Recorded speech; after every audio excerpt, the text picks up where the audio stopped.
Represent करते हैं phi से। कहीं भी अगर मान लो तुम्हारे पास एक इलेक्ट्रिक फील्ड है, इस इलेक्ट्रिक फील्ड में आप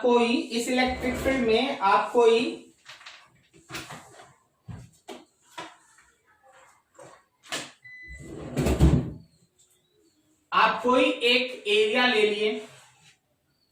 जब आप कोई एरिया लिए तो एरिया भी एक वेक्टर क्वांटिटी है। Area itself is a vector quantity और उस एरिया का वेक्टर का डायरेक्शन होता है perpendicular to the plane.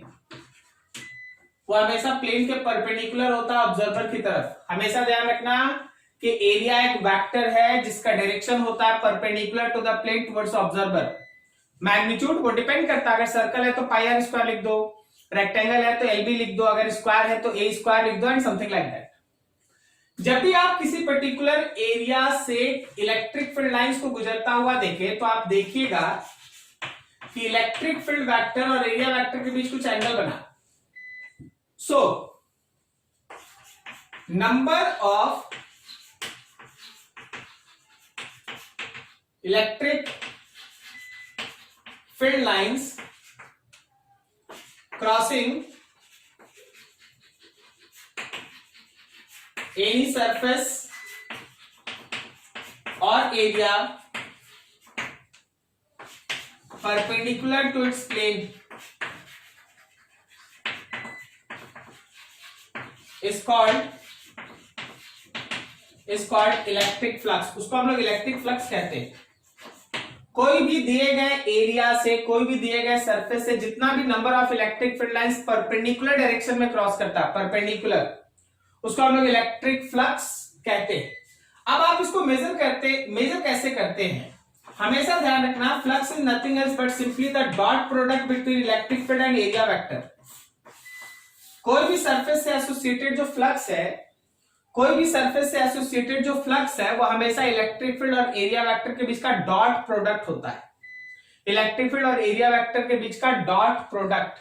Right now अगर हमारे दो वेक्टर के बीच का एंगल ये थीटा है, then flux can be written as E A cos theta, dot product cos theta, E A cos theta. अब जरा गौर करना, कोई भी दो ऐसा वेक्टर जिसमें आप यहां डिस्कस कर रहे इलेक्ट्रिक फील्ड वेक्टर और एरिया वेक्टर, अगर उनके बीच का एंगल थीटा बनता है, हमेशा ध्यान रखना डॉट प्रोडक्ट में कॉस थीटा होता है और क्रॉस प्रोडक्ट में क्या होता है? Sine theta. तो अभी आपको डॉट प्रोडक्ट लेना है कि flux is the dot product, electric flux is the dot product between electric field vector and area vector. थोड़ा आगे बढ़ो। 3 स्पेशल केसेस है। सबसे पहला, अगर किसी दिए गए सरफेस से एरिया वेक्टर और इलेक्ट्रिक फील्ड वेक्टर एक ही डायरेक्शन में हो तो याद रखना कि थीटा 0 होता है। ऐसे केस में your flux will be equals to E A which is equals to maximum outward flux.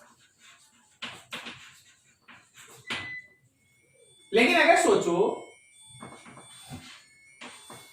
अगर किसी पर्टिकुलर सरफेस का एरिया वेक्टर और इलेक्ट्रिक फील्ड ऐसा हो, अपोजिट हो, तो आपका वही थीटा 180 डिग्री होगा और cos 180 का value -1, so flux is minus E A. This is again maximum flux but inward, maximum flux inward maximum flux, outward maximum flux. अच्छा, अगर मान लो जैसे दोनों के बीच का एंगल है 90, ये रहा एरिया वेक्टर और ये रहा field, theta is equals to 90 degree, then remember that flux is equals to 0। वैसे भी थोड़ा लॉजिकल बनते हैं।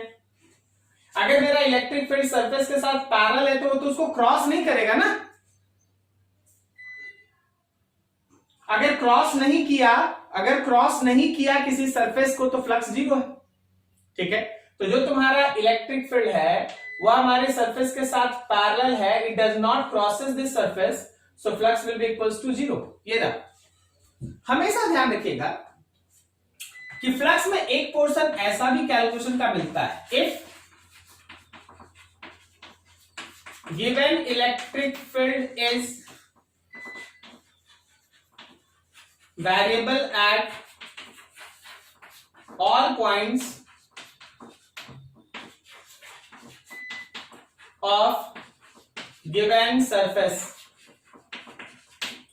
अगर तुम्हारा दिया हुआ इलेक्ट्रिक फील्ड वेरिएबल है सारे पॉइंट्स पे, जो सरफेस आप दिए उसके सारे पॉइंट्स पे, तो ऐसे केस में you have to go through calculus. Flux is integration of d phi, flux is integration of d phi. हम थोड़ा इसको और अच्छे से लिखना चाहते हैं, ध्यान रखना। सबसे पहले आप यहां लिखेंगे कि small flux that d phi will be equals to E into small area DA,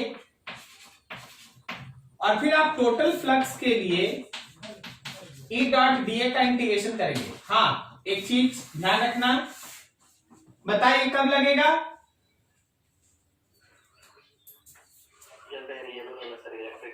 ना, ये गलत बोल दिया जी रवि बाबू, गलत नहीं बोले, अधूरा बोले।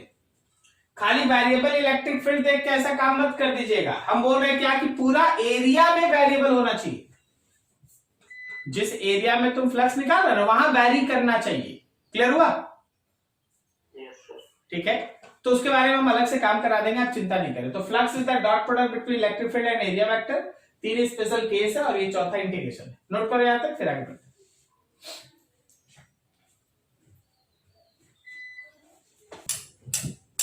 चलो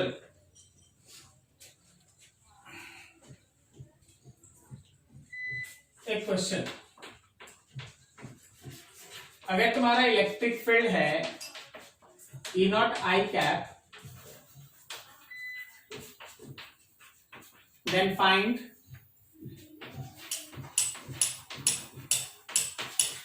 electric flux through each face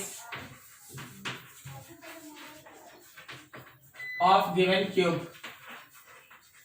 कोई एक क्यूब है, उसके हर फेस से रिलेटेड फ्लक्स आपको बताना है। इलेक्ट्रिक फील्ड है E naught I cap, electric field है ई नॉट आई कैप। आप गौर कीजिए, आपको हम एक क्यूब बना के दिखाते हैं, आप यहां समझिए।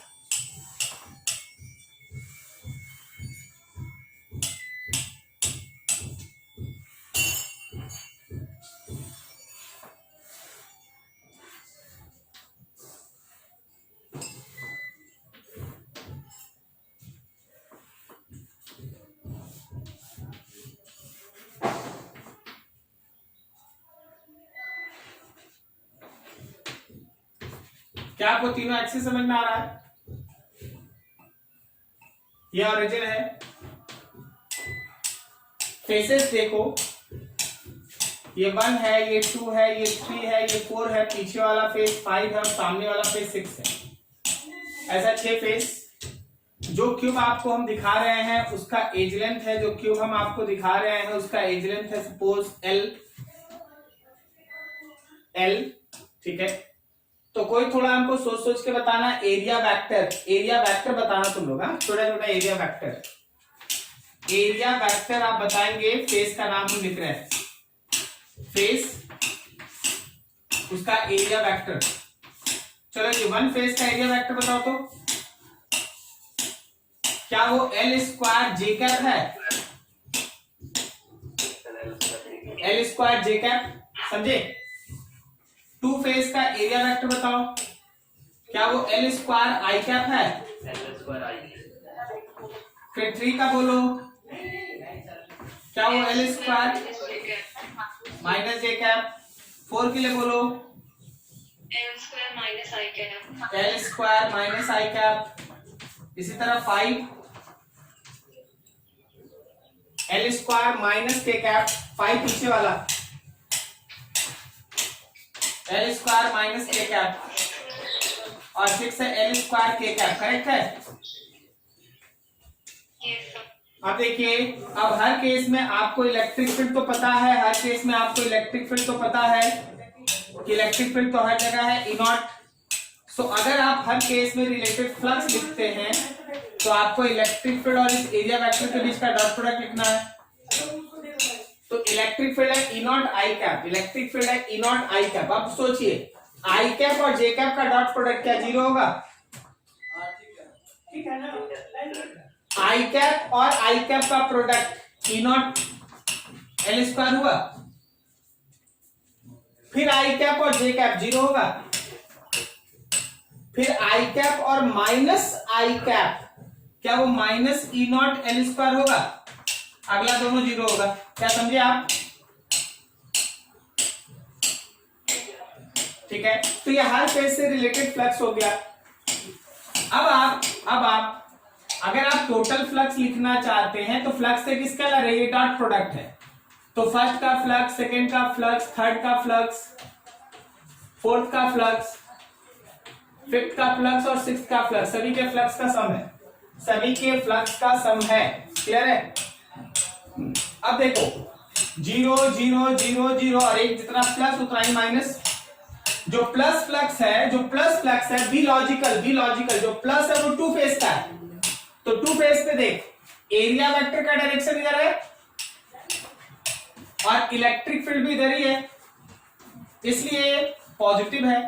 जबकि निगेटिव फ्लक्स फोर्थ फेज का है, इसका एरिया वेक्टर लेफ्ट में है लेकिन इलेक्ट्रिक फील्ड राइट है, इसलिए ये निगेटिव है।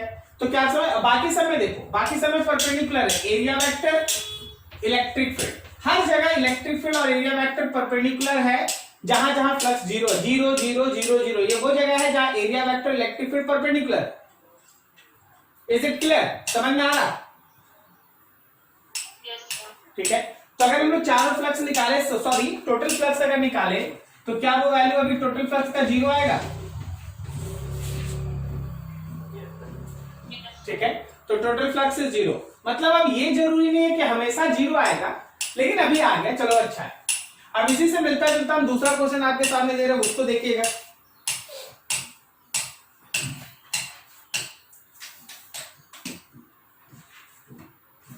नेक्स्ट क्वेश्चन, अगर तुम्हारा इलेक्ट्रिक फील्ड है, ये तुम्हारे बुक का है E naught X I cap, then find electric flux associated with each face of given cube। तुम्हारे दिए गए क्यूब के हर फेस से रिलेटेड फ्लक्स का वैल्यू बताना है। See this diagram again.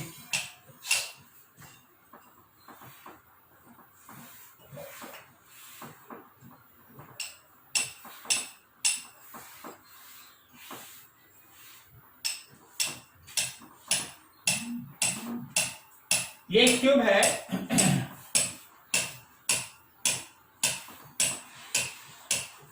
ये इसका y एक्सिस,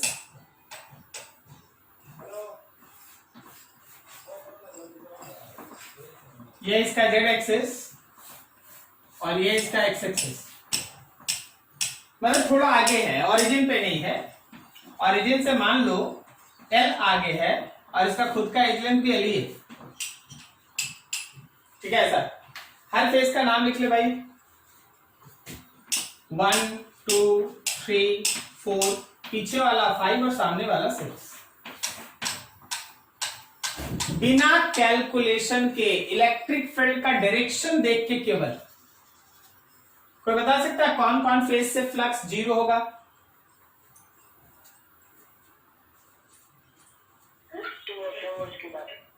2 और 4 को छोड़ के 1 3 5 6 सबसे हमारा इलेक्ट्रिक फ्लक्स का वैल्यू 0 होगा। क्या बोल रहे हैं? सही है बोल रहे हैं?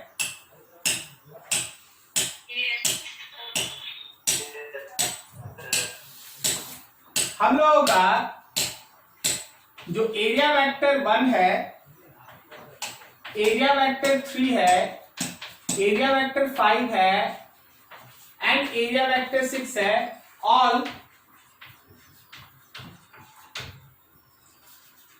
makes an angle 90 degree from E. So flux 1, flux 3, flux 5 and flux 6 all equals to 0। इन चारों से जीरो होने का कारण है एरिया वेक्टर इलेक्ट्रिक फील्ड के बीच का एंगल 90 है। बच गया है 2 और 4। नाउ फॉर फोर्थ फेस, अगर हम लोग फोर्थ फेज से बात करते हैं तो इलेक्ट्रिक फील्ड फोर्थ का लेंगे, एरिया वेक्टर लेंगे और उनके बीच का एंगल लेंगे। चलो गौर करो, यहां का एरिया वेक्टर और इलेक्ट्रिक फील्ड अपोजिट में है, तो क्या यहां cos 180 भरा जाए? अब फोर्थ फेज का इलेक्ट्रिक फील्ड एक्स का फंक्शन है, तो फोर्थ फेज जहां है वहां का एक्स कंपोनेंट 12 है, तो हो गया ई नॉट एल, एरिया वेक्टर में एल स्क्वायर और cos 180 का मतलब -1, so it is minus E naught L cube, minus E naught L cube. ये रहा फोर्थ फेज का फ्लक्स, माइनस ई नॉट एल क्यूब, माइनस ई नॉट एल क्यूब। अब इसी तरह नाउ फॉर सेकेंड फेज, चलो भाई सेकेंड फेज का हम लोग बात करते हैं, तो flux to second face is equal to electric field to area to cos second face का एरिया वेक्टर और इसका electric field vector same direction में है, कॉस 0। सेकेंड फेज पे कोई इलेक्ट्रिक फील्ड का वैल्यू बता सकता है क्वेश्चन देख के? ई नॉट 2L, क्योंकि उसका एक्स कोऑर्डिनेट 12 है, L प्लस L 12, तो वहां इलेक्ट्रिक फील्ड हो गया ई नॉट 2L और एरिया हो गया L स्क्वायर, कॉस 0 का value 1, so overall your second face flux is equal to E naught into 2L cube, E naught into 2L cube. अब जरा बात करो, अगर तुमसे कोई बोले कि टोटल फ्लक्स निकालो, फ्लक्स टोटल फाइंड आउट करो, तो सबको ऐड कर दिए, 1 को ऐड कर दिए, 2 को ऐड कर दिए, 3 को ऐड कर दिए, 4 को ऐड कर दिए, इसी तरह 5th को ऐड कर दिए, इसी तरह 6 को ऐड कर दिए। तुम भी देख रहा हो ऊपर कि 4 ऐसा है जिसका वैल्यू 0 है, एक बचा है माइनस ई नॉट एल क्यूब 4 वाले की जगह पे, एक है माइनस ई नॉट एल क्यूब और एक है प्लस 2 ई नॉट एल क्यूब। सबको ऐड कर दिए तो क्या ये ई नॉट एल क्यूब बचा? क्या समझ में आया? बोलो जी, समझ में आया लास्ट में? चलो ठीक है, तो ये दो तरह से फ्लक्स आपके सामने रखा गया। अच्छा, अब एक चीज पूछ ले रहे हैं कि यार मेरा इलेक्ट्रिक फील्ड तो वेरिएबल था, तो फिर कैलकुलस क्यों नहीं लगाए?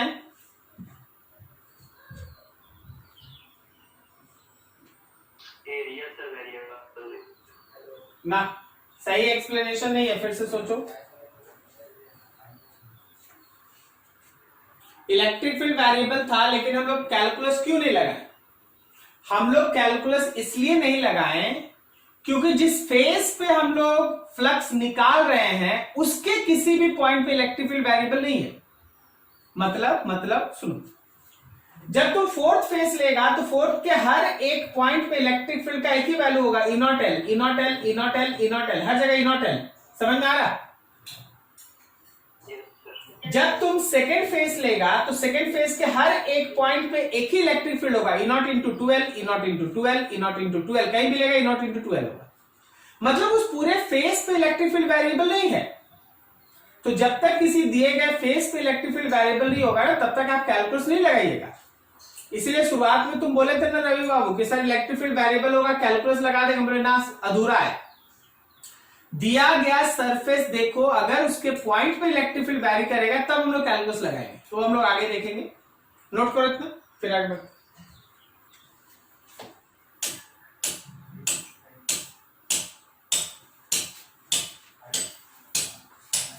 ये बहुत ही फेमस क्वेश्चन है, इसलिए आपको एक बार करा दिया जा रहा है। मान लीजिए आपके पास ये एक सर्कुलर डिस्क है,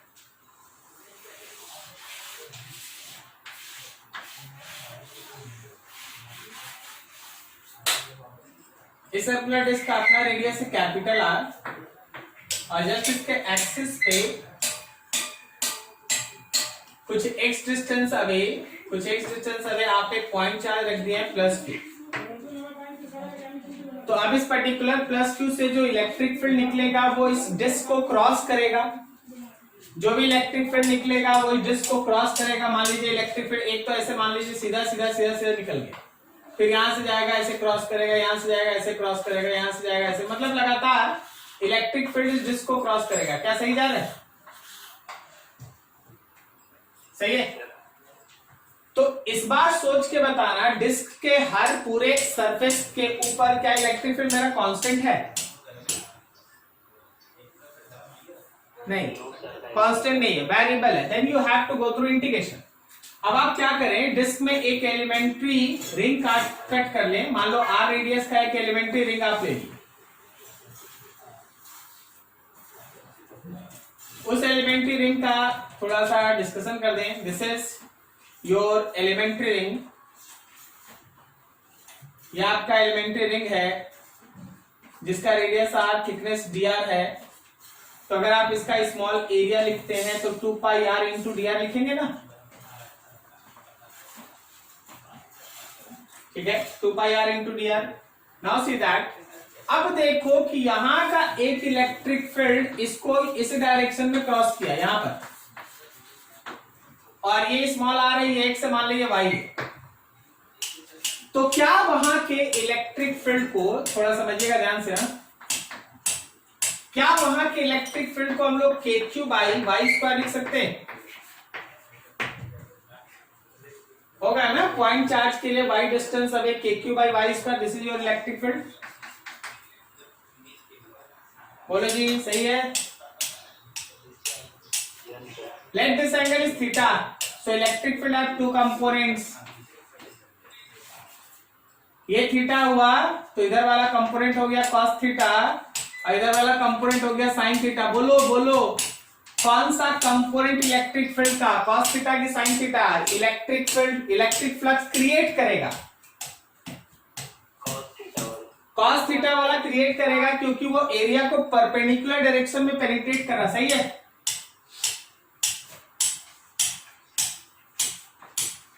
component E cos theta will be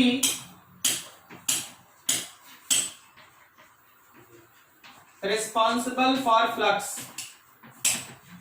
फिर से बहुतों को शायद नहीं समझ में आया हो, एक बार फिर बात कर लेते हैं। देखो भाई, सरफेस ये है, अब इलेक्ट्रिक फील्ड ऐसे था, इस इलेक्ट्रिक फील्ड का 2 कंपोनेंट, एक पैरेलल टू द फेस हो गया, एक परपेंडिकुलर हो गया। तो फ्लक्स तो हमेशा परपेंडिकुलर वाला कंपोनेंट क्रिएट करता है। सो E cos theta is taken. Now small flux is, electric field is E cos theta multiplied with a small area dA. So total flux is integration of E cos theta multiplied with a small area dA. So total flux is E के जगह पे के q by y square, साथ में cos theta, और dA के जगह पे 2 pi R D R, 2 pi R D R. ठीक है, आप यहां पे क्या करें, के क्यू 2 पाई कांस्टेंट, इंटीग्रेशन होगा cos theta small R D R और नीचे वाई स्क्वायर का। जब आप इसको सॉल्व कीजिएगा, कोई बता सकता है कितना आया था वैल्यू?